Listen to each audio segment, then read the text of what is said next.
2 load 3 load ಬರ್ತದೆ. ಅಲ್ಲಿಂದ 2 load compulsory ಬರ್ತದೆ. 2 ಲೋಡ್ 1 ಲೋಡಲ್ಲಿ ಅದು ಅಂದ್ರೆ 5 ಕೆಜಿ 10 ಕೆಜಿ ಎಲ್ಲ ಸೇರಿ ಬರ್ತವೆ, ಮಿಕ್ಸ್ ಆಗಿ ಬರ್ತವೆ.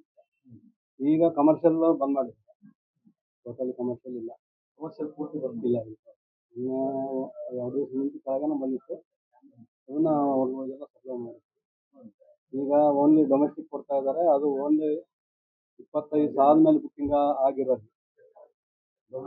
ಹೌದು ಅಂದ್ರೆ ಸರ್ 25 ದಿವಸ ಆಗಿ ಯಾರು ಬುಕ್ ಮಾಡಿರ್ತೀರೋ ಅವ್ರಿಗೆ ವೇಟಿಂಗ್ ಪ್ರಕಾರ ಕೊಡ್ತೀವಿ. ಇಲ್ಲ ಅದ್ರ ಪ್ರಕಾರ ನಾವು ಕೊಟ್ಕೊಂತ ಎಲ್ಲ DSC ತಗೊಂಡೇ ಕೊಡ್ಬೇಕು. ಎಲ್ಲ ಮೊದಲಿಂದ ಹಾಲು ಸ್ಟಾರ್ಟ್ ಇದೆ, ಯಾರಿಗೂ ಇಲ್ಲ. ಈ ಕಸ್ಟಮರ್ DSC ತಗೊಂಡೇ ಕೊಡ್ಬೇಕು. DSC ತಗೊಂಡು ಅದು ಬಿಲ್ ಸೈನ್ ಮಾಡ್ಕೊಂಡು ತಗೊಂಡು ನಮಗೆ ಈ ಒಂದು 3-4 ದಿನ ಸಮಸ್ಯೆ. ಈಗ ಎಷ್ಟು ಲೋಡ್ ಬಂದ ಸರ್ ಇವತ್ತು ಒಂದೇ ಡೊಮೆಸ್ಟಿಕ್ ಬಂದಿದೆ. ಕಮರ್ಷಿಯಲ್ ಇಲ್ಲ ಅದು 360 ಎಷ್ಟು ಆಯ್ತು? ಅದು 300 ಒಂದು ಲೋಡ್ 360 ಡೊಮೆಸ್ಟಿಕ್ ಬಂದು. ಇದು ಒಂದು ಏಜೆನ್ಸಿ ಇದೆ. ಹೌದು, ನಮ್ಮ ಏಜೆನ್ಸಿ. ಇವತ್ತು ಆ 360 ನಾವು ಇಲ್ಲೂ ಡೀಟೇಲ್ ಏನಿರ್ತಾವೆ ಅವಕ್ಕೆ ಮಾತ್ರ ಕೊಡ್ತೇವೆ.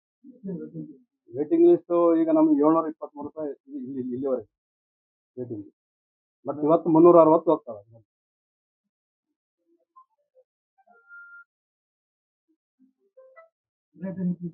ಏನಾಗಿದೆ ಅಂದ್ರೆ ಇನ್ಕ್ರೀಸ್ ಆಗಿದೆ, 63 ರೂಪಾಯಿ ಆಗಿದೆ.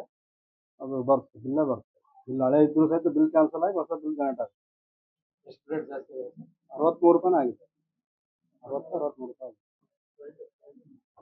ಬಿಲ್ ಕ್ಯಾನ್ಸಲ್ ಆಗ್ತದೆ. ಈಗ ಇತ್ತಲ್ಲ ಮೊದಲಿಂದ ಅಷ್ಟೇ. ಒಂದು ಟೈಮು ಬಿಲ್ ನಮ್ದು 1ನೇ ತಾರೀಕು ಆಗ್ತದೆ. ಈಗ 31ನೇ ತಾರೀಕುವರೆಗೆ ಏನು ನಾವು ಡೆಲಿವರಿ ಕೊಟ್ಟಿರ್ತೀವಿ ಅಲ್ಲಿವರೆಗೆ ಅವು ಹಳೆ ರೇಟ್ಗೆ ಹೋಗ್ತಾವೆ. ಏನು ಇನ್ನು ಡೆಲಿವರಿ ಕೊಟ್ಟಾಗ ಇರುತ್ತಲ್ಲ 1ನೇ ತಾರೀಕು ಆಟೋಮೆಟಿಕ್ ಕ್ಯಾನ್ಸಲ್ ಆಗಿ ಹೊಸ ರೇಟ್ ಬಂದ್ಬಿಡುತ್ತೆ. ರೇಟ್ ಡೌನ್ ಆದ್ರೂ ಡೌನ್ ಆಗೇ ಬರುತ್ತೆ. ಒಂದು ಟೈಮು ಹೆಚ್ಚಲ್ಲ ಕಡಿಮೆ ಆದ್ರೂ ನಮಗೆ ಕಡಿಮೆ ಬಂದ್ಬಿಡ್ತಾವೆ, ಆಟೋಮೆಟಿಕ್ ಬಿಲ್ ಬಂದ್ಬಿಡುತ್ತೆ. ನಿಮ್ಮ ಹೆಸರು ಸರ್?